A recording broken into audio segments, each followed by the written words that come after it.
अस्सलाम वालेकुम स्टूडेंट। आज हम 10th क्लास बायोलॉजी स्टार्ट करने जा रहे हैं, जिसका पहला चैप्टर है हमारे पास गैसियस एक्सचेंज। गैसियस एक्सचेंज में क्या मतलब है हमारे पास कि गैसों का तबादला कैसे होता है। इस चैप्टर में हमने पढ़ना है आज के गैसेस किस तरह तबादला करती हैं ह्यूमंस के अंदर एंड प्लांट्स के अंदर। मतलब जानवरों के अंदर गैसेस का तबादला किस तरह होता है और प्लांट्स के अंदर गैसों का तबादला किस तरह होता है। इस चैप्टर को पढ़ने से पहले हम थोड़ी सी बेसिक डेफिनेशंस हैं वो देख लेते हैं। सबसे पहले हमारे पास है सेलुलर रिस्पायरेशन। हमने पहले 7th चैप्टर में पहले सिंपल रिस्पायरेशन का मतलब हमारे पास है सांस लेने का प्रोसेस।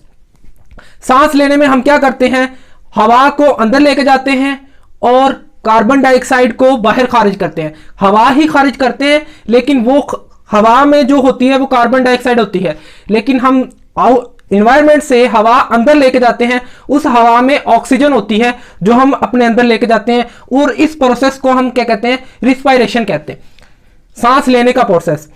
सेलुलर रिस्पायरेशन समझने की चीज है कि सेलुलर रिस्पायरेशन हमारे पास है क्या।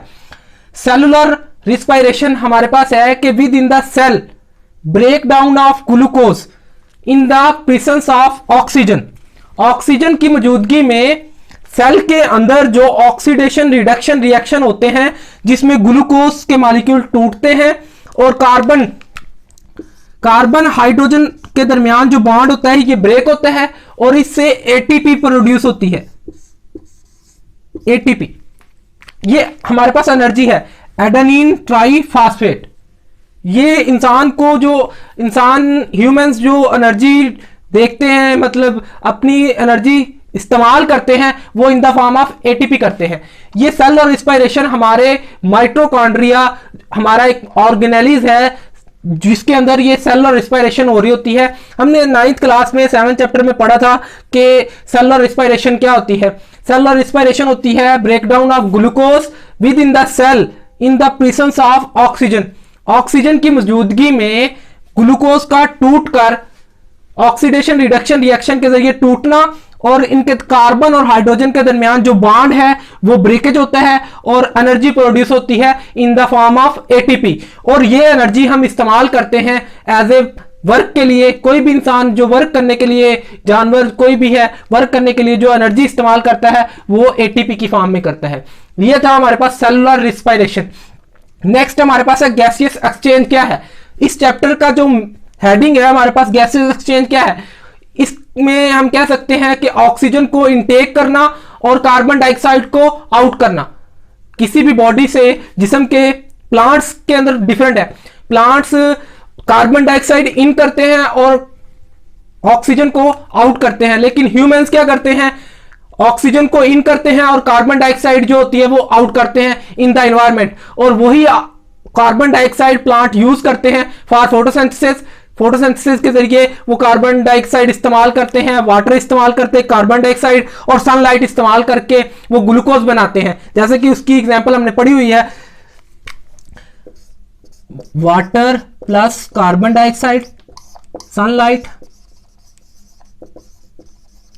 ये बना देते हैं C6H12O6।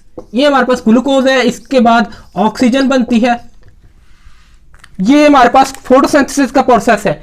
ये जो कार्बन डाइऑक्साइड हम यहां इस्तेमाल हो रही है प्लांट्स के अंदर, वो ह्यूमंस प्रोड्यूस कर रहे हैं। इस तरह ये जिंदगी का एक साइकिल चल रहा है, जिसके जरिए ना हमारे पास ऑक्सीजन की कमी हो रही है ना कार्बन डाइऑक्साइड की कमी हो रही है, क्योंकि कार्बन डाइऑक्साइड ह्यूमंस प्रोड्यूस कर रहे हैं और प्लांट्स ऑक्सीजन प्रोड्यूस कर रहे हैं। वो फोटोसिंथेसिस के जरिए कर रहे हैं और हम रिस्पायरेशन के जरिए ऑक्सीजन अपने इन्वायरमेंट में कार्बन डाइऑक्साइड रिलीज किए जा रहे हैं, जिसके नतीजे में फोटोसिंथेसिस का प्रोसेस भी हो रहा है और लिविंग इंसान भी सांस ले रहे हैं। आज हम जो डिस्कस करने जा रहे हैं सबसे इंपॉर्टेंट टॉपिक है इस चैप्टर का। सबसे पहला टॉपिक हमारे पास है gaseous exchange in plants. Plants के अंदर, पौधों के अंदर गैसों का तबादला किस तरह होता है, ये आज हमने पढ़ना है। ये बेसिक डेफिनेशन थी हमारे पास।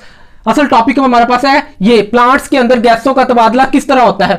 प्लांट्स में गैसों का तबादला दो तरीके हैं हमारे पास, दो चीजें हैं जो प्लांट्स में गैसों का तबादला कराती हैं। एक होता है हमारे पास स्टोमेटा और दूसरा है लेंटिसेल्स। दोनों का काम एक ही है, स्टोमेटा और लेंटिसेल्स। स्टोमेटा हमारे पास क्या होते हैं, स्पोर होते हैं, छोटे छोटे सुराख होते हैं लीव्स के अंदर, छोटे छोटे सुराख होते हैं लीफ के अंदर, जो प्लांट्स में गैसों का तबादला करते हैं, मतलब गैसेस एक्सचेंज करते हैं, कार्बन डाइऑक्साइड लेके आते हैं और ऑक्सीजन को रिलीज करते हैं, एक्सेस जो वाटर होता है उसको भी रिमूव करते हैं। ये स्टोमेटा का काम होता है। लेकिन लेंटिसेल और स्टोमेटा में क्या फर्क होता है? ये लेंटिसेल जो होते हैं, मिच्योर जो बालग प्लांट्स होते हैं, उनके ऊपर छाल बार्क बन जाती है, बार्क आ जाती है। उस बार्क के अंदर छोटे छोटे ब्रीक स्पोर होते हैं जिन्हें हम लेंटिसेल्स कहते हैं।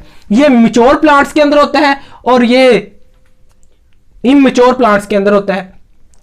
यहां लेंटिसेल और स्टोमेटा का आपको पता लग गया कि प्लांट्स के अंदर जो गैसेस एक्सचेंज होती हैं वो दो ही जरिए हैं, एक स्टोमेटा और एक लेंटिसेल्स। स्टोमेटा इमैच्योर प्लांट्स के लिए और लेंटिसेल्स हमारे पास है मैच्योर प्लांट्स के लिए।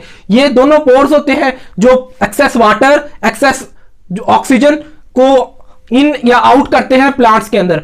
ये हमारे पास प्लांट्स की कुछ एक लीफ, हमने लीफ की डायग्राम ड्रा की है, उसको देखकर हम कुछ समझते हैं कि लीफ में होता क्या क्या है।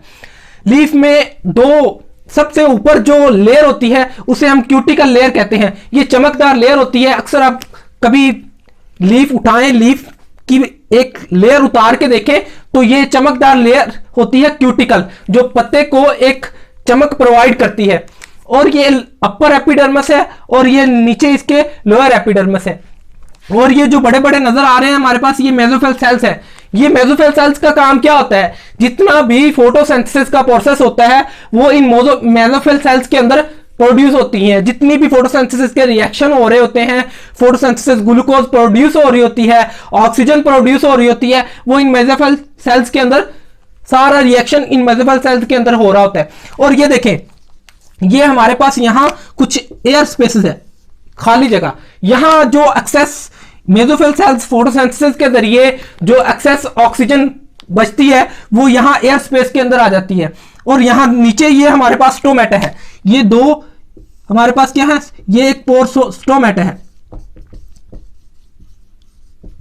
ये हमारे पास स्टोमेटा है। और ये दो चीजें जो है ना हमारे पास, ये दो गार्ड है। जैसे कि हम किसी भी अपनी बिजनेस करते हैं या मतलब कोई भी हमारे पास एक काम है जिसके लिए हमने स्पेशल एक गार्ड रखा हुआ है। उस गार्ड का काम क्या है? उसने उस चीज की हिफाजत करनी है। हम अपने घर के लिए गार्ड रखते हैं, वो गार्ड क्या करता है? उस घर के अंदर सिर्फ उन लोगों को आने देगा जिनकी उन्हें जरूरत है। ये गार्ड सेल होते हैं स्टोमेटा के पास। स्टोमेटा के दोनों तरफ गार्ड सेल होते हैं। इन गार्ड सेल का काम क्या होता है कि ये स्टोमेटा की ओपनिंग और क्लोजिंग में हेल्प करते हैं। मतलब दिन के वक्त इन्हें ओपन होना होता है और रात के वक्त इन्हें क्लोज होना होता है। इनकी ओपनिंग एंड क्लोजिंग में गार्ड सेल इनकी बहुत ज्यादा मदद करते हैं और गार्ड सेल इनकी प्रोटेक्शन करते हैं। तो ये स्टोमेटा है, ये गार्ड सेल कहलाते हैं। मेसोफिल सेल है, ये लोअर एपिडर्मिस है, ये एयर स्पेस है। यहां से देखें, यहां से हवा बाहर भी जा रही है और अंदर भी आ रही है। मतलब ऑक्सीजन बाहर रिलीज हो रही है और कार्बन डाइऑक्साइड इन हो रही है। ये थी हमारे पास कुछ डायग्राम एक लीफ की जिसके जरिए हमने समझने की कोशिश की। और यहां एक बहुत इंपॉर्टेंट बात है कि रात के वक्त और दिन के वक्त प्लांट्स में दो तरह के रिएक्शंस होते हैं। दिन के वक्त और होता है और रात के वक्त और होता है। दिन में देखें, दिन में हमारे पास सनलाइट होती है, रात में हमारे पास सनलाइट नहीं होती। देख, प्लांट जो होते हैं दिन के वक्त फोटोसिंथेसिस करते हैं, कार्बन डाइऑक्साइड प्रोड्यूस करते हैं, कार्बन डाइऑक्साइड लेते हैं और ऑक्सीजन प्रोड्यूस करते हैं through the glucose photosynthesis reaction. लेकिन रात के वक्त प्लांट्स के पास जो सनलाइट नहीं होती और ये फोटोसिंथेसिस का जो रिएक्शन है रात के वक्त नहीं होता। रात के वक्त क्या होता है कि ये जो ग्लूकोज उन्होंने तैयार की होती है ये इनकी ब्रेकडाउन करते हैं, ऑक्सीजन लेना शुरू कर देते हैं।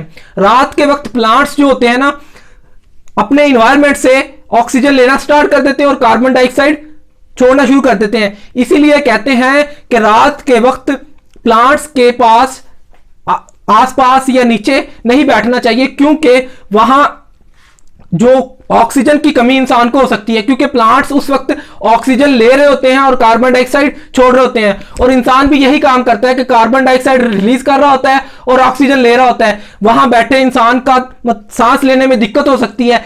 इसलिए कहते हैं कि रात के वक्त प्लांट्स के नीचे नहीं बैठना चाहिए, क्योंकि रात के वक्त फोटोसिंथेसिस का अमल स्टॉप हो जाता है और ये ग्लूकोज जो उन्होंने दिन में तैयार की होती है उनको ऑक्सीजन लेकर ब्रेक डाउन करके दोबारा कार्बन डाइऑक्साइड और वाटर में कन्वर्ट कर देते हैं और एनर्जी एडीपी की शक्ल में लेते हैं और वो एनर्जी इस्तेमाल करते हैं और बाकी कार्बन डाइऑक्साइड रिलीज करते हैं इन द एनवायरनमेंट। इसलिए ये थी हमारे पास कुछ इंपॉर्टेंट बातें गैसेस एक्सचेंज इन प्लांट्स। आज हमने पढ़ा है, समराइज कर लेते हैं कि बेसिक डेफिनेशन में हमने सेलुलर रिस्पिरेशन की डेफिनेशन पढ़ी कि विद इन द सेल के अंदर ब्रेकडाउन ऑफ ग्लूकोज होना, ग्लूकोज की ब्रेकडाउन होना सेल के अंदर, ये कहलाती है हमारे पास सेलुलर रिस्पिरेशन। उसके बाद हमने पढ़ा गैसेस एक्सचेंज क्या होता है, इनटेक करना ऑक्सीजन को और आउटटेक करना कार्बन डाइऑक्साइड को, ये हमारे पास गैसेस एक्सचेंज था।